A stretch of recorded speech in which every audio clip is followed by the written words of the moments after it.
Hello students, मैं Ramavatar Karagwal, associate professor EAFM department, government girls college Bundi. आज मैं आपको कोटा विश्वविद्यालय के सिलेबस के अनुसार BCom part first EAFM second paper business economics, इस विषय में आपको मैं एक टॉपिक के बारे में बताऊंगा और इस टॉपिक का नाम है उपयोगिता या यूटिलिटी। तो हम इसको देखेंगे कि ये उपयोगिता क्या होती है, इसकी एक परिभाषा भी दी है थॉमस ने, उसके बारे में भी अपन देखेंगे और उसके बाद में इसकी प्रमुख विशेषताओं के बारे में हम जानेंगे। तो सबसे पहले उपयोगिता का अर्थ क्या होता है ये देखेंगे। किसी वस्तु की आवश्यकता की पूर्ति, किसी वस्तु की आवश्यकता पूर्ति की शक्ति या उसमें जो पुष्टि का गुण है उसको हम उपयोगिता कहते हैं। अर्थात कोई भी वस्तु में एक ऐसा गुण पाया जाता है जिससे कि वह किसी व्यक्ति की आवश्यकता की पूर्ति करती है, अर्थात उसको संतुष्ट करती है, तो उसे हम उपयोगिता कहते हैं। थॉमस ने इसकी जो परिभाषा दी है वो है, अगर कोई वस्तु मनुष्य की किसी भी शारीरिक या मानसिक आवश्यकता की पूर्ति करती है तो अर्थशास्त्र की दृष्टि से उसमें उपयोगिता विद्यमान है, भले ही उपभोक्ता या समाज के अन्य व्यक्तियों पर उसका प्रभाव भयानक या अहितकर हो। तो इन्होंने, थॉमस ने भी यही बात कही है कि अर्थशास्त्र की दृष्टि से जो उपयोगिता है उसमें किसी व्यक्ति की शारीरिक या मानसिक आवश्यकता की पूर्ति का एक गुण होता है जिसके द्वारा वह उस वस्तु से वह प्राप्त करता है, उस वस्तु के उपभोग से वह प्राप्त करता है और उस वस्तु का उपभोग चाहे उस व्यक्ति के लिए या समाज के लिए वह भयानक या हितकारी क्यों हो। अर्थात अगर कोई वस्तु है उसके उपभोग करने से उसको केवल संतुष्टि मिलनी चाहिए। अब चाहे उस वस्तु के उपभोग से उसका नुकसान भी हो रहा है और उसको पता है तो भी वह उसका उपभोग करता है तो उसको उससे संतुष्टि मिलती है। जैसे शराब है, शराब शरीर के लिए नुकसानदायक है और साथ ही साथ बहुत ही बुरी चीज है, लेकिन शराबी के लिए उस शराब से उसको ऐसी संतुष्टि मिलती है, तो इस प्रकार से वह उसके लिए उपयोगी है। अब हम इसकी विशेषता देखेंगे, उपयोगिता की प्रमुख विशेषता। उसमें सबसे पहले है उपयोगिता का लाभदायक या कल्याणकारी होने या न होने से कोई संबंध नहीं है। अर्थात उपभोक्ता को किसी वस्तु के उपभोग से संतुष्टि मिलनी चाहिए। अब वह उसके लिए लाभदायक है या कल्याणकारी है, इससे उसका कोई संबंध नहीं है। उपयोगिता तो केवल मानवीय आवश्यकता को संतुष्ट करने की शक्ति का नाम है, चाहे आवश्यकता अच्छी हो या बुरी, क्योंकि वस्तु के उपभोग से उपभोक्ता को मानसिक संतुष्टि प्राप्त होती है। उपयोगिता का नैतिकता से कोई संबंध नहीं है, अर्थात वह वस्तु बुरी है या अच्छी है इससे कोई मतलब नहीं है। उसके उपभोग करने से उस उपभोक्ता को संतुष्टि मिलनी चाहिए। दूसरी विशेषता है उपयोगिता एक सापेक्षिक विचार है, अर्थात यह एक ऐसे विचार है जो समय काल और परिस्थिति के हिसाब से बदलता रहता है। उपयोगिता का विचार सापेक्षिक है, निरपेक्ष नहीं। उपयोगिता वस्तु के में जन्मजात रूप में विद्यमान निहित नहीं होती, वरन वस्तु तथा मनुष्य की पूरी की जा रही आवश्यकता के संबंध का परिणाम होती है। वस्तु की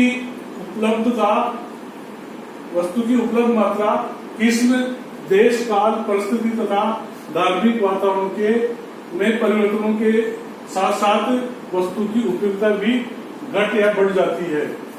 उपयोगिता का विचार एक सापेक्षिक विचार है जो वस्तु तथा उपभोक्ता के बीच के पारस्परिक संबंध पर आधारित होता है।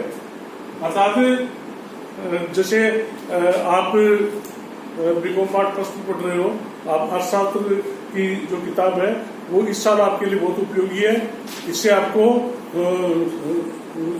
इसकी आवश्यकता बहुत अधिक है, लेकिन जब आप बीकॉम पार्ट फर्स्ट पास कर लेंगे तो वही किताब आपके लिए बीकॉम पार्ट सेकेंड में अनुपयोगी हो जाएगी। थर्ड है उपयोगिता व्यक्तिगत होती है। किसी वस्तु की उपयोगिता उसके उपभोक्ता की मनस्थिति, स्वभाव, रुचि, आर्थिक, सामाजिक व धार्मिक परिस्थितियों पर निर्भर होती है। धार्मिक आस्था वाले व्यक्ति के लिए धार्मिक पुस्तकों की उपयोगिता असीमित होती है, जबकि जो नास्तिक लोग हैं, नास्तिक के लिए उन पुस्तकों की उपयोगिता शून्य होती है। इसी प्रकार से विवाहिता स्त्री के लिए सुहाग सिंदूर की उपयोगिता होती है, लेकिन विधवा के लिए उन वस्तुओं की कोई उपयोगिता नहीं होती है या उनसे उसको शून्य उपयोगिता प्राप्त होती है। फोर्थ है उपयोगिता आवश्यकता की तीव्रता पर निर्भर करती है। अर्थात ये जो उपयोगिता है वह उपभोक्ता की आवश्यकता की तीव्रता के ऊपर निर्भर करती है। किसी वस्तु द्वारा जितनी अधिक तीव्र आवश्यकता की संतुष्टि होती है, उसकी उपयोगिता उतनी ही अधिक होती है। भूख के समय रोटी की उपयोगिता बहुत अधिक होती है और भूख शांत होने पर वो जो रोटी है उससे उपयोगिता शून्य प्राप्त होने लगती है। हालांकि रोटी वही है, उसमें विद्यमान तत्व भी वही है, लेकिन चूंकि हमारी भूख शांत होगी इसलिए आगे उससे उपयोगिता नहीं मिलती है। और भी अगर हम उपभोग को बढ़ाते जाएंगे तो हमें उपयोगिता की बजाय अनुपयोगिता प्राप्त हो जाएगी, क्योंकि जब पेट भर जाएगा उसके बाद में अगर हम खाना खाएंगे तो हमें उल्टी भी हो सकती है। इस प्रकार उपयोगिता उपभोक्ता की इच्छा एवं मनस्थिति की अभिव्यक्ति है। फिफ्थ है उपयोगिता का संबंध उपभोग्य वस्तुओं से होता है। अर्थात जो उपयोगिता हमें प्राप्त होती है वह केवल उपभोग्य वस्तुओं से ही हमें प्राप्त होती है, उत्पादक वस्तुओं से नहीं। मानवीय आवश्यकताओं की प्रत्येक संतुष्टि के लिए वस्तु का उपभोग ही उपभोग होता है, न कि अप्रत्यक्ष संतुष्टि के लिए। उपयोगिता का संबंध उपभोग्य वस्तुओं से होता है। जैसे घर में पकाए जाने वाले खाने में जो कोयला काम में आता है वह इस श्रेणी में आता है, जबकि भोजनालय में ग्राहकों के लिए जो भोजन पकता है उसमें जो कोयला काम में आता है वह इस श्रेणी में नहीं आएगा, क्योंकि वह उत्पादन की श्रेणी में आएगा। तो इस प्रकार से इसमें केवल जो उपभोग्य वस्तुएं है वही इसमें शामिल की जाती है। सिक्स्थ है उपयोगिता मापी जा सकती है, अर्थात उपयोगिता का मापन हो सकता है।